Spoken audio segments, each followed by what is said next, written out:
الحمدللہ، اللہ تعالیٰ کا لاکھ لاکھ شکر ہے کہ مالک الملک نے اپنی یاد کی توفیق اور موقع عطا فرمایا۔ لاکھوں اور کروڑوں درود حضرت محمد مصطفیٰ صلی اللہ علیہ وآلہ وسلم پر، جن کے طفیل مالک الملک نے یہ مہربانی عطا فرمائی۔ سامعین کرام، اللہ تعالیٰ نے قرآن پاک میں ارشاد فرمایا، اعوذ باللہ من الشیطان الرجیم، بسم اللہ الرحمن الرحیم۔ خوشخبری سنا دو منافقین کو کہ ان کے لیے دردناک عذاب ہے۔ وہ منافق جو بناتے ہیں کافروں کو اپنا دوست مسلمانوں کو چھوڑ کر، کیا وہ تلاش کرتے ہیں ان کے پاس عزت؟ تو وہ سن لیں کہ عزت تو صرف اللہ تعالیٰ کے لیے ہے۔ سب کی سب اور تحقیق اتارا ہے اللہ تعالیٰ نے آپ پر کتاب میں،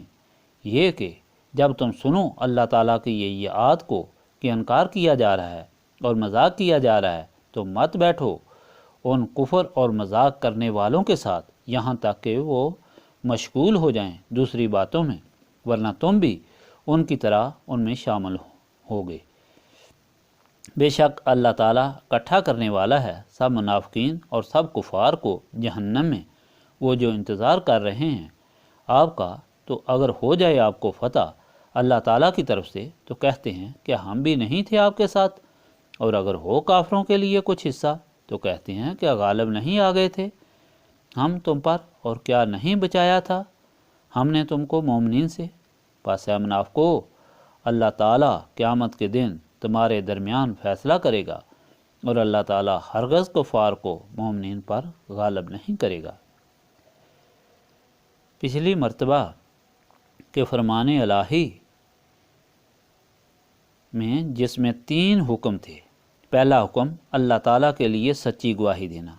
خواہ گواہی اپنے آپ پر ہو، ماں باپ پر ہو، اقربا پر ہو، امیر پر ہو یا غریب اور مجبور پر ہو۔ گواہی سچی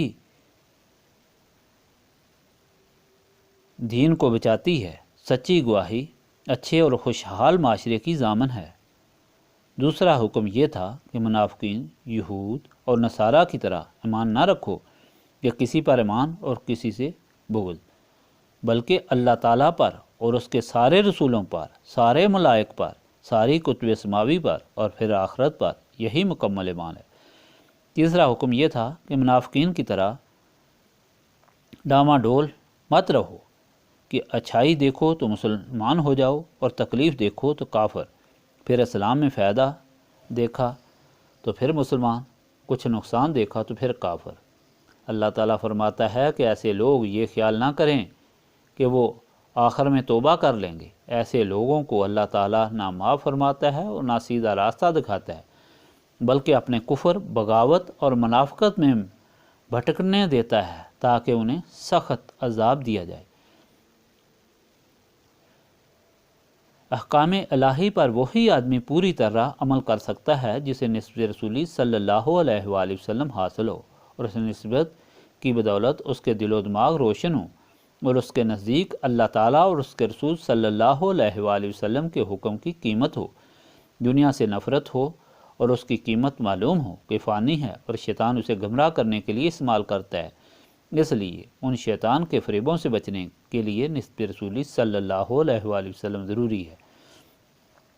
آج کا فرمان بھی منافقین کی حالت اور ان کے انجام کے متعلق ہے۔ حکم ہوا کہ یہ لوگ جو منافق ہیں ان کے لیے جہنم کا عذاب تیار ہے، اور یہ اس لیے ہے کہ یہ اپنی نفسانی خواہشات کو پورا کرنے کے لیے مسلمانوں سے، اللہ تعالیٰ سے اور اس کے رسول صلی اللہ علیہ وآلہ وسلم سے دھوکہ کرتے ہیں۔ اللہ تعالیٰ کے رسول صلی اللہ علیہ وآلہ وسلم اور ایمان والوں کو چھوڑ کر کفار اور منافقین سے دوستی رکھتے ہیں، اور ایسا اس یقین سے کرتے ہیں کہ اس طرح ان کی عزت زیادہ ہوگی۔ یہ بدبخت یہ نہیں سمجھتے کہ عزت تو اللہ تعالیٰ کے پاس ہے، جسے چاہے عزت دے اور جس سے چاہے لے لے۔ اللہ تعالیٰ فرماتا ہے کہ ایسا بھی نہیں ہے کہ یہ لوگ لا علمی کی وجہ سے منافقت کرتے ہیں، ان کو پہلے قرآن پاک کے ذریعے بتا دیا گیا ہے جو ایمان لائے ہو، اور اب پھر منافقین اور کفار کے ساتھ مت بیٹھو۔ اگر وہ آیات قرآنی کا انکار کر رہے ہوں یا مذاق کر رہے ہوں، مکہ معظمہ میں بھی مشرکین مکہ اور مدینہ منورہ میں منافقین اپنی مجلس جما کر لوگوں کو گمراہ کیا کرتے تھے، اور اس محفل میں آیات قرآنی کا انکار کرتے اور مذاق اڑایا کرتے تھے۔ حکم ہوا اگر تم ان کے ساتھ بیٹھو گے تو اس کا یہ مطلب ہے کہ تم بھی اس طرح ہو منکر اور گستاخ، ورنہ مت بیٹھو۔ جب ایسی باتیں ہو رہی ہوں تم ضروریات دنیاوی کے لیے ان کے ساتھ میل جول رکھ سکتے ہو، لیکن اس حال میں کہ جب وہ آیات کا مذاق کر رہے ہوں اگر ان کے ساتھ بیٹھو گے تو پھر سمجھ لو کہ منافقین اور کفار سب کو تو اللہ تعالیٰ جہنم میں جمع کرے گا، تم بھی پھر انہی کی طرح ہوتے ہوئے ان کے ساتھ جاؤ گے۔ مومنین کو ہدایت دی گئی کہ ان منافقین کو پہچانو اور ان سے الگ رہو۔ یہ منافق اس لیے ہیں کہ یہ ہمیشہ آپ کی تکلیف کے لیے تماشائی بنتے ہیں، اور اگر آپ کو فائدہ ہو تو کہتے ہیں کہ ہم آپ کے ساتھ تھے، اور اگر کفار کو فائدہ دیکھیں تو کفار سے کہتے ہیں کہ ہم نے تم کو مومنین سے بچایا ہے۔ ان کی یہ حرکات دنیاوی فائدہ اٹھانے کے لیے ہوتی ہیں، لیکن حقیقت یہ ہے کہ یہ سوائے نقصان کے کچھ نہیں حاصل کرتے، اور یہ بدبخت نہیں سمجھتے کہ اللہ تعالیٰ کے بندوں کو ہمیشہ فتح ہوتی ہے۔ کبھی ایسا نہیں ہو سکتا کہ اللہ تعالیٰ کے ماننے والوں پر اللہ تعالیٰ کے منکر غالب ہو جائیں۔ اللہ تعالیٰ تو وہ اللہ تعالیٰ ہے کہ جس کی تعریف پہلے اب سن چکے ہیں کہ وہ وحدہ لا شریک ہے، مالک، خالق اور حاکم ہے، اور اس کی اجازت کے بغیر ایک پتا بھی نہیں ہل سکتا۔ جو اس کی غلامی میں داخل ہوتا ہے وہ ساری کائنات کا حاکم بن جاتا ہے۔ وہ ایک ایسے قلعے میں داخل ہو جاتا ہے جس پر کوئی کسی طرف سے حملہ نہیں کر سکتا۔ نبی پاک صلی اللہ علیہ وآلہ وسلم کا فرمان ہے، جو اللہ تعالیٰ کا ہو جائے ساری کائنات اس کی ہو جاتی ہے، اور کائنات میں جتنی موجودات ہیں، حیوانات، جمادات اور نباتات، سب اس کے سامنے سرنگوں اور تابع فرمان ہو جاتے ہیں۔ وہ اللہ تعالیٰ